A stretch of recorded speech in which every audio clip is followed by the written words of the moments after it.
5. Al día siguiente, Bill Wharton el salvaje visitó la celda de seguridad por primera vez.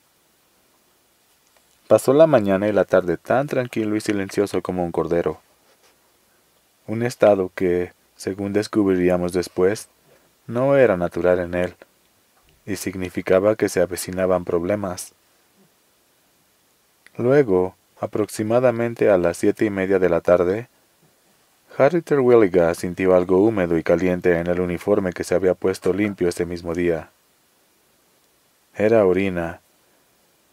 William Wharton estaba de pie en su celda, exhibiendo sus dientes ennegrecidos con una gran sonrisa y meando los pantalones y los zapatos de Harry. «El maldito hijo de puta debe de haber estado preparando aquella escena todo el día», dijo Harry más tarde, asqueado y furioso. Bien, había llegado el momento de enseñarle a William Wharton quién mandaba en el bloque E. Harry nos avisó a mí y a Bruto, y yo puse sobre aviso a Dan y a Percy, que también estaban de servicio.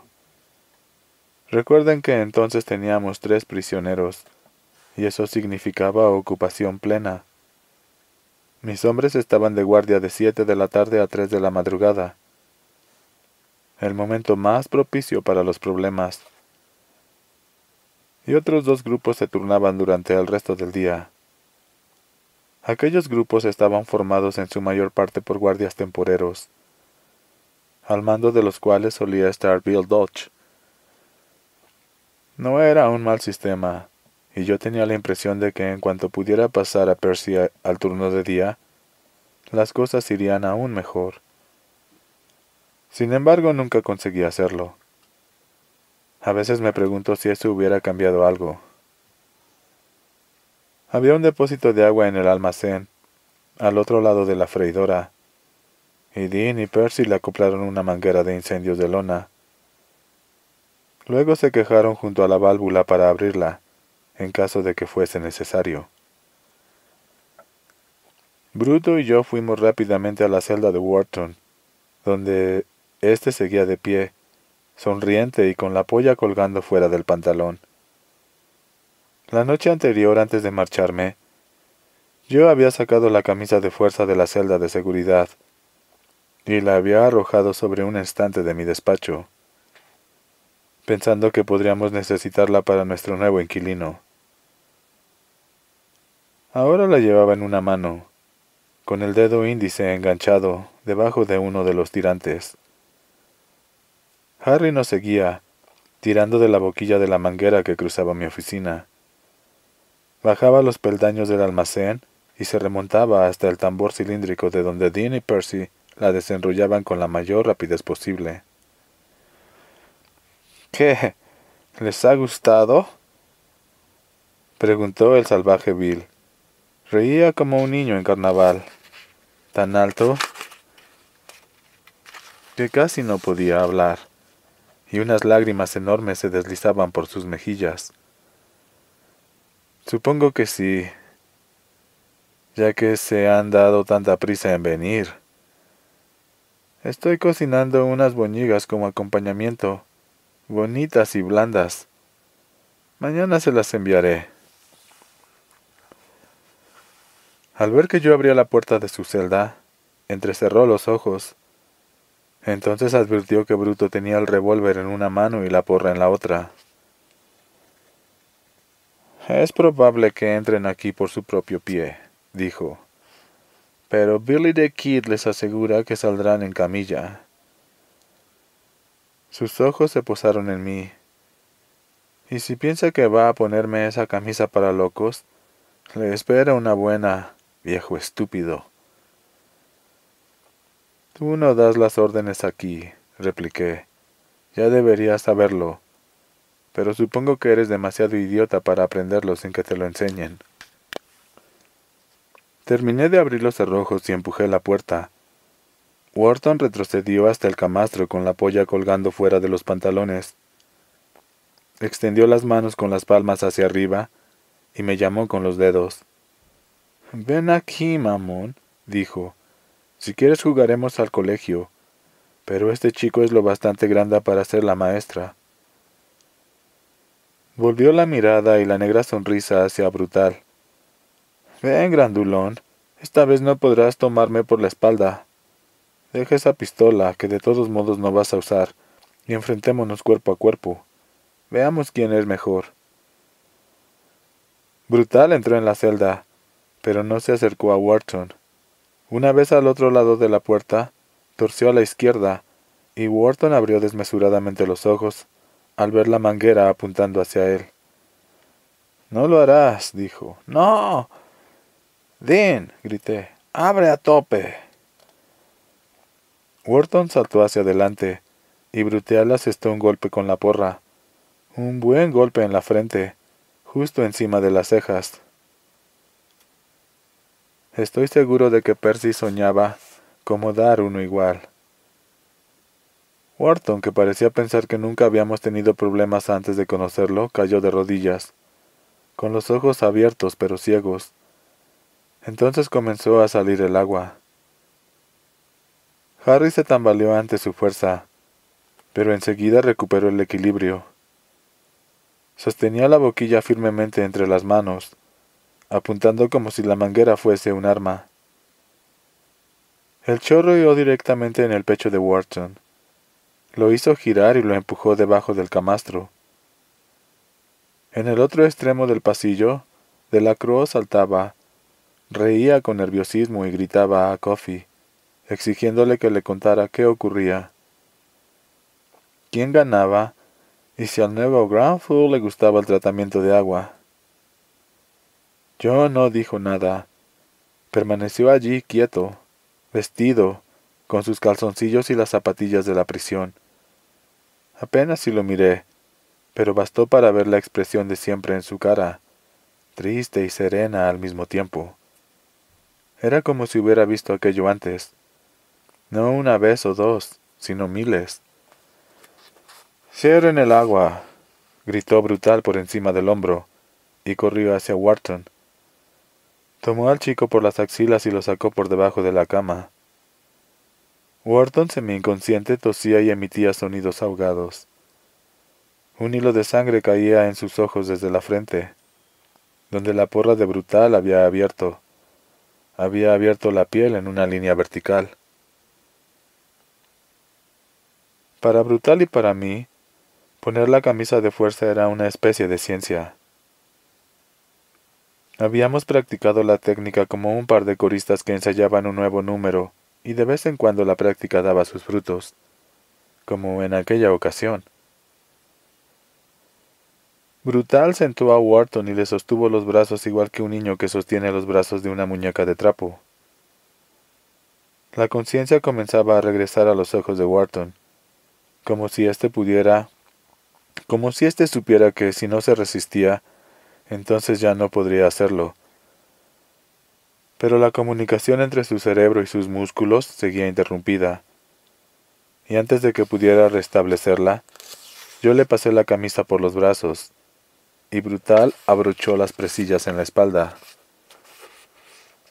Mientras lo hacía, tiré de los brazos de Wharton hacia atrás, y le até las muñecas con una gran tira de lona. Cuando terminé, el muchacho parecía abrazarse a sí mismo. «Maldita sea, tontorrón, dime qué hacen». «Maldita sea, tontorrón, dime qué hacen», gritó Delacroix. Oí que Cascabel emitía un chillido como si también él exigiera información. Entonces llegó Percy, y con la cara radiante y la camisa mojada pegada al cuerpo, después de la lucha con el depósito de agua. Dean venía detrás, la marca azulada que le rodeaba el cuello como un collar hacía que tuviera un aspecto mucho menos entusiasta.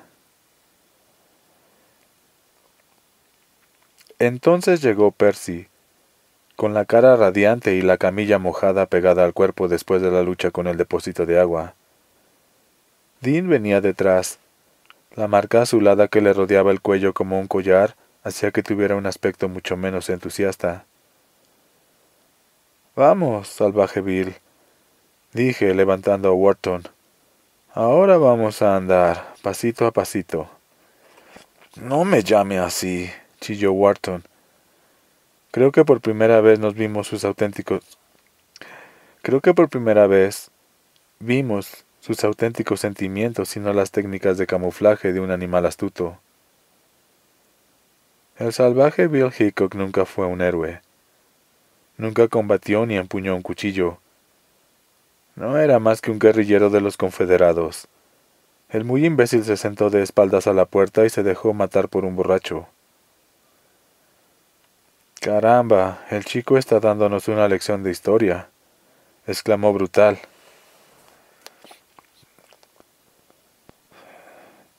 «No me llame así», chilló Wharton.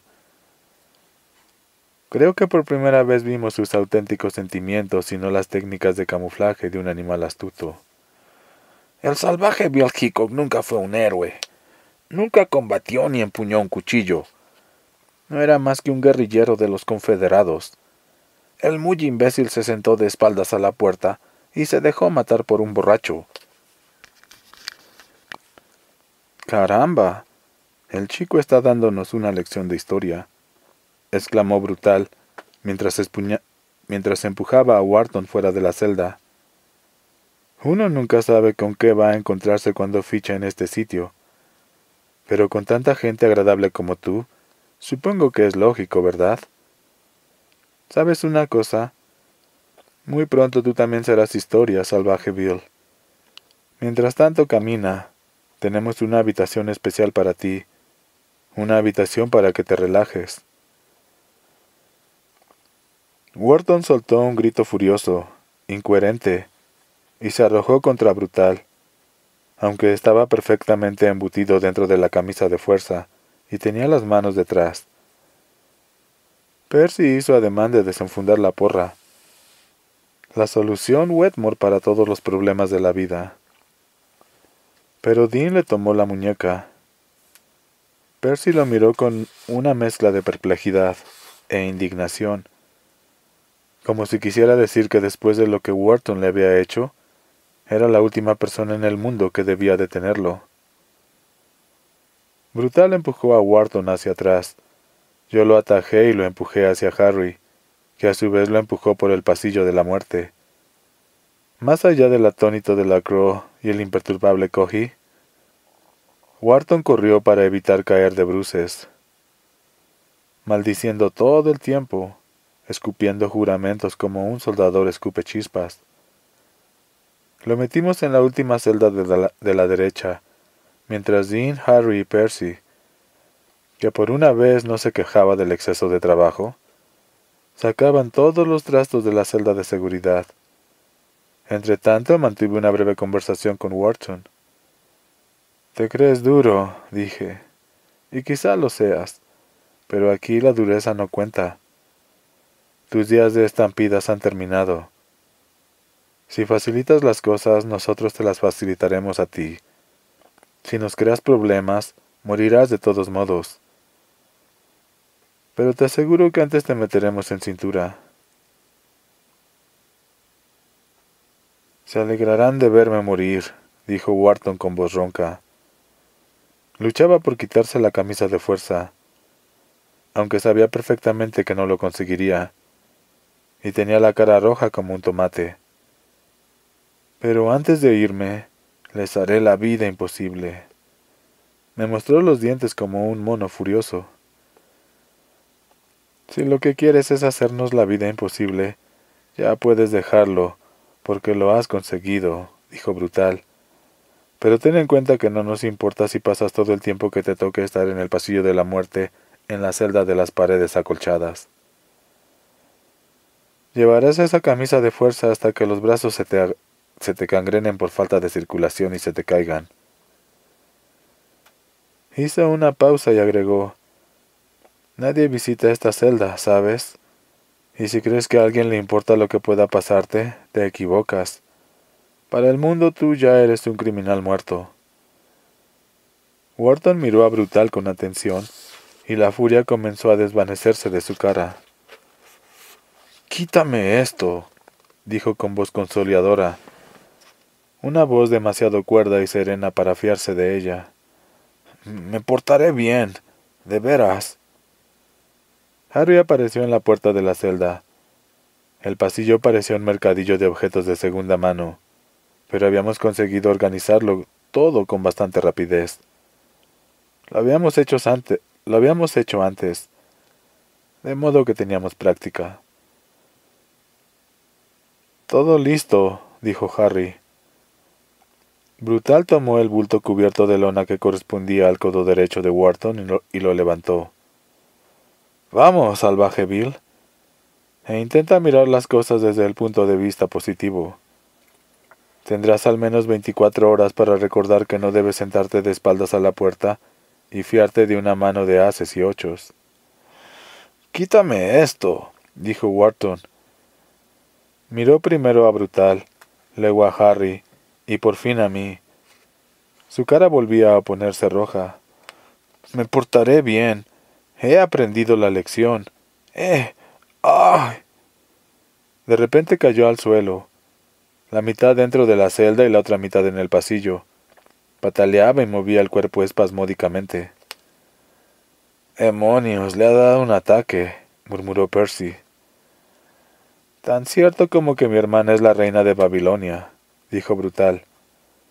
«Baila la danza del vientre para Moisés todas las noches envuelta en un tul blanco». Se agachó y tomó a Wharton por una de las axilas. Yo lo tomé por la otra. Wharton se sacudía entre los dos como un pez recién pescado. Arrastrar aquel cuerpo que no dejaba de moverse, oír los gruñidos de Wharton por un extremo de su cuerpo y sus pedos por el otro, fue una de las peores experiencias de mi vida. Alcé la vista y por un instante mis ojos se encontraron con los de John Coffey. Estaban rojos y sus mejillas volvían a estar húmedas. Lloraba otra vez. Recordé a Hammersmith imitando la boca de un perro con la mano y me estremecí. Luego volví a centrar mi atención en Wharton.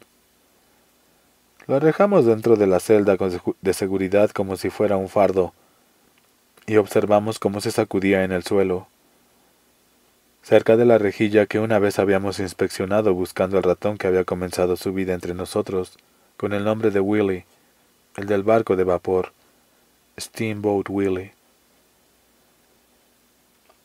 «Me da igual que se trague la lengua y se muera», dijo Harry con voz. «Me da igual que se trague la lengua y se muera», dijo Harry con su voz ronca y áspera. Pero piensen en el papeleo, muchachos. Será interminable». «El papeleo es lo de menos», terció Harry con voz lúgubre. «Debemos pensar en la audiencia. Perderemos nuestro maldito empleo y acabaremos recogiendo guisantes en Mississippi». ¿Sabe qué quiere decir Mississippi en el idioma de los indios, verdad? Quiere decir culo. «No se tragará la lengua ni se morirá», dijo Brutal. «Cuando abramos mañana la puerta, estará perfectamente, créanme». Y así fue. El hombre que sacamos de la celda a las 9 de la noche del día siguiente estaba tranquilo, pálido y aparentemente escarmentado. Caminaba con la cabeza gacha. No intentó atacar a nadie cuando le quitaron la camisa de fuerza, y se limitó a mirarme con aire ausente, cuando le dije que la próxima vez serían 48 horas, y que debía decidir cuánto tiempo quería pasar semeándose en los pantalones y comiendo papilla de bebé a cucharadas. «Me portaré bien, jefe. He aprendido la lección», murmuró con voz sumisa cuando lo devolvimos a su celda. Brutal me miró y me hizo un guiño. A última hora del día siguiente, William Wharton, a quien le gustaba que lo llamaran Billy the Kid y no como el vulgar guerrillero confederado John Law, el salvaje Bill Hickok, le compró un pastel de chocolate al viejo Two. Se le había prohibido expresamente comprar cualquier cosa. Pero como he dicho antes, el turno de la tarde estaba cubierto por guardias temporales, de modo que lo hizo. El propio Two estaba al corriente de la prohibición, pero para el negocio era el negocio. Aquella noche, cuando Brutal hacía la ronda de vigilancia, Wharton estaba junto a la puerta de su celda. Esperó a que Brutal lo mirara. Se golpeó las mejillas hinchadas con las palmas de las manos y escupió un chorro asombrosamente largo de chocolate y saliva en la cara del guardia. Se había metido el pastel entero en la boca. Lo había mantenido allí hasta ablandarlo y luego lo había usado como si fuera tabaco de mascar. Wharton cayó sobre el camastro con la barbilla embadurnada de chocolate, pataleando y riendo a voz en cuello, mientras señalaba a Bruto, que tenía algo más que la barbilla cubierta de chocolate. ¡Ja, ja, ja! Mirad al cafre. ¿Cómo te va, negro? Wharton reía tomándose el vientre. Vaya, cómo lamento no haber tenido un poco de mierda. Tú eres mierda, gruñó Brutal. Y espero que tengas las maletas preparadas, porque vas a volver a tu retrete favorito.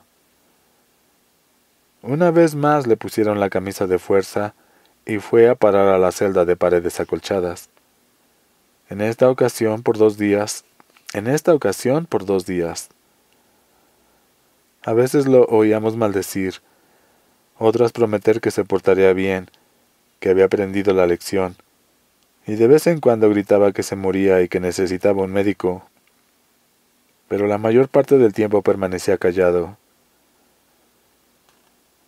Así estaba cuando lo sacamos de la celda de seguridad, callado, con la cabeza gacha y la mirada ausente. Ni siquiera respondió cuando Harry le dijo: «Recuerda que todo depende de ti». Se portaría bien durante un tiempo y luego tramaría una nueva. No hacían nada que no hubieran hecho otros antes, excepto quizá por lo del pastel de chocolate.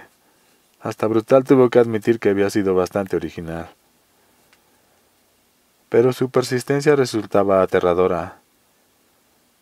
Yo tenía miedo de que tarde o temprano alguien se distrajera y tuviésemos que pagarlo muy caro. Lo peor era que la situación podía prolongarse bastante, ya que en algún sitio había un abogado moviendo cielo y tierra por él, proclamando a los 4 vientos que sería un error asesinar a alguien que era prácticamente un niño. Y por otra parte, tan blanco como John Brown.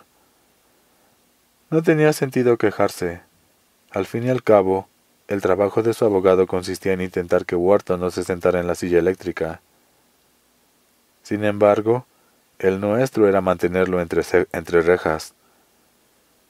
Y sabíamos que más tarde o más temprano, con abogado o sin él, la freidora recibiría a su presa.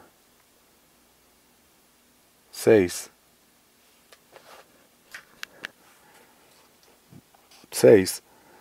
Aquella misma semana, Melinda Moores, la esposa del alcalde, volvió a casa desde Indianola.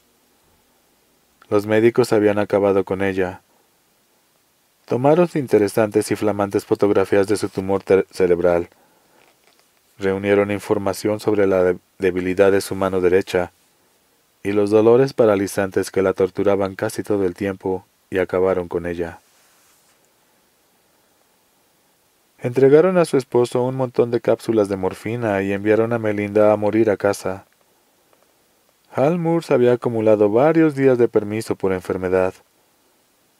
No muchos, pues en aquellos tiempos no correspondían demasiados, y se los tomó para ayudarla a sobrellevar el trance. Mi esposa y yo fuimos a visitarla 3 días después de que regresase a casa. Telefoné antes y Hall dijo que podíamos ir. Melinda tenía un buen día y se alegraría de vernos. Detesto esta clase de visitas, le dije a Janice mientras conducíamos hacia la casa donde los Moore habían vivido durante casi todos sus años de matrimonio. Como todo el mundo, cariño, dijo mi esposa, acariciándome una mano. Pero lo soportaremos, y ella también. Eso espero. Encontramos a Melinda en el salón. sentada al sol de un octubre mucho más cálido de lo habitual. Y mi primera impresión fue que la mujer había perdido 40 kilos. No era así, por supuesto. Si hubiera perdido tanto peso, no habría quedado nada de ella. Pero esa fue la reacción inicial de mi cerebro ante lo que veían mis ojos. Su cara estaba tan demacrada que parecía enseñar la calavera que había debajo. Su piel tenía el color de un pergamino, y debajo de sus ojos había grandes ojeras negras. Además era la primera vez que la veía sentada en la mecedora, sin los trapos de colores con que solía confeccionar alfombras. Estaba sentada sin hacer nada, como una persona que espera en una estación de trenes. «Melinda», dijo mi esposa con afecto. Creo que estaba tan impresionada como yo, o quizá más, pero lo disimuló maravillosamente, como solo saben hacer las mujeres. Se acercó a Melinda, se arrodilló al lado de la mecedora y le tomó una mano entre las suyas.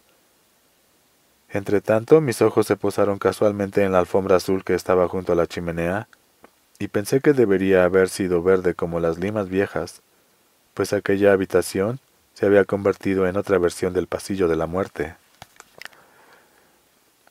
«Te he traído un poco de té», dijo Jan, «del que preparo yo. Lo he dejado en la cocina». «Muchas gracias, querida», dijo Melinda. Su voz sonaba vieja y cansada. «¿Cómo te encuentras?», preguntó mi esposa. «Mejor», respondió Melinda con voz ronca, áspera. «No como para ir a un baile, pero al menos hoy no tengo dolores. Me dan pastillas para el dolor de cabeza y a veces funcionan. Eso es bueno. Pero no puedo tomar las cosas. Tengo algún problema en la mano derecha». La levantó, la miró como si no la hubiera visto antes y volvió a apoyarla en su regazo. «Bueno, tengo problemas en todas partes». De repente la mujer se echó a llorar en silencio y me recordó a John Coffey. Una vez más sus palabras resonaron en mi cabeza. «Lo he aliviado, ¿verdad?». Era como una letanía de la que no podía deshacerme. Entonces entró Hall y me rescató. No necesito decirles cuánto me alegré de ello. Fuimos a la cocina y me sirvió medio vaso de whisky casero, recién salido de la destilería de algún campesino. Chocamos los vasos y bebimos. El alcohol me pasó por el pescuezo como si fuera gasolina, pero al llegar al estómago produjo un efecto paradisiaco. Sin embargo, cuando Moore levantó una vez más la botella de cerámica, invitándome a otra copa, la rechacé sacudiendo la cabeza. El salvaje Bill Wharton estaba en su celda, al menos por el momento, y no sería prudente acercarme a él con la mente nublada por el alcohol, ni siquiera al otro lado de los barrotes. «No sé cuánto podré soportarlo, Paul», dijo en voz baja. «Por las mañanas viene una chica a ayudarme, pero los médicos dicen que podría perder el control de esfínteres si...». Se detuvo a la mitad de la frase y tragó saliva, haciendo evidentes esfuerzos por no llorar. «Hágalo lo mejor que pueda», dije. Extendí la mano por encima de la mesa y apreté la suya, rígida, llena de manchas seniles. «Tómese las cosas con calma, día por día, y deje que Dios se ocupe del resto. No puede hacer otra cosa, ¿verdad?». «Supongo que no, pero es muy duro, Paul. Ojalá nunca tengas que pasar por algo similar». Hizo un esfuerzo y recuperó la compostura. «Ahora cuéntame las últimas noticias. ¿Cómo van las cosas con William Wharton? ¿Y qué tal te llevas con Percy Wetmore?». Hablamos del trabajo durante un buen rato y la visita llegó a su fin. Ya en el coche, mi esposa permaneció en silencio la mayor parte del trayecto de regreso a casa, llorosa y pensativa. Entonces las palabras de Coffee volvieron a mi mente una vez más. Lo he aliviado, ¿verdad? Es terrible, dijo Jan en cierto momento. No podemos hacer nada por ayudarla. Asentí en silencio y pensé, lo he aliviado, ¿verdad? Pero era una idea absurda, y lo mejor que podía hacer era quitármela de la cabeza. Cuando giramos hacia nuestra casa, Jan habló por segunda vez, pero no de su vieja amiga Melinda, sino de mi infección urinaria. Quería saber si realmente estaba curada. Le dije que sí, que estaba curada. Estupendo, dijo, y me besó por encima de la ceja, en mi punto débil. Entonces quizá deberíamos hacer algo. Claro, si tienes tiempo y ganas. Puesto que tenía tiempo de sobra y ganas suficientes, la tomé de la mano y la llevé hacia el dormitorio, donde ella se desnudó y acarició la parte de mí que se hinchaba y latía, aunque ya había dejado de doler. Y mientras la penetraba lentamente como le gustaba, como nos gustaba a ambos, pensé en John Coffey, diciendo que me había aliviado, ¿verdad? Como una letanía. Más tarde, mientras conducía hacia la prisión, pensé que pronto tendríamos que empezar los ensayos de la ejecución de Delacroix. Un pensamiento llevó a otro. Recordé que Percy Wetmore estaría junto a la silla, y sentí un escalofrío de pánico. Me dije que quizá después de esa ejecución nos libraríamos de Percy para siempre. Pero el escalofrío no me abandonó, como si la infección que había sufrido en lugar de curarse, se hubiera limitado a cambiar de lugar. Primero me quemaba la entrepierna, y ahora me helaba la espalda.